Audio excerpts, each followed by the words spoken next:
C'est au total 400 000 doses de vaccins de la société chinoise Sinopharm que la Chine a offert à son partenaire, le Niger. La réception de la cargaison a eu lieu à l'aéroport de Niamey en présence des autorités nigériennes et chinoises. Présent à cet événement, le président Mahamadou Issoufou s'est réjoui de cette initiative de la Chine. Nous faisions face à une pandémie qui n'avait ni traitement ni vaccin. Aujourd'hui, fort heureusement, plusieurs vaccins sont disponibles et le gouvernement a conçu le premier vaccin que le Niger reçoit. Et je profite de l'occasion pour me féliciter du dynamisme de la coopération qui existe entre le Niger et la République populaire de Chine. Tous nos remerciements au gouvernement chinois et en particulier de transmettre nos félicitations au président Xi Jinping.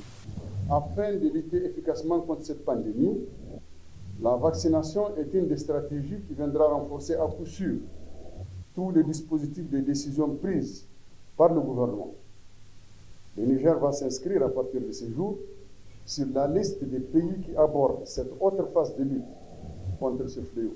À ce jour, le Niger enregistre 4 928 cas confirmés de Covid-19, dont 4 541 guérisons et 185 décès. Pour l'ambassadeur de la Chine au Niger, l'arrivée de ces vaccins est un espoir pour le Niger et témoigne de la bonne coopération entre les deux pays.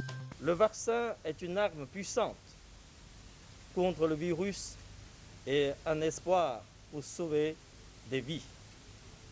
Le gouvernement et les entreprises chinoises qui attachent toujours à une attitude responsable envers la vie placent la sécurité et l'efficacité des vaccins en priorité.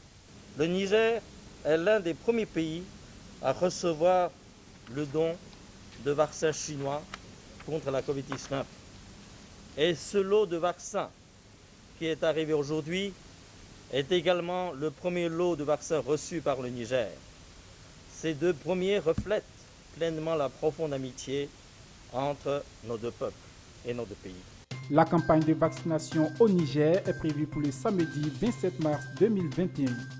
Les cibles prioritaires retenues pour la vaccination sont notamment le personnel de santé, les personnes avec comorbidité, les personnes âgées de plus de 60 ans et les forces de défense et de sécurité. Michael Conan, Mediaflex News.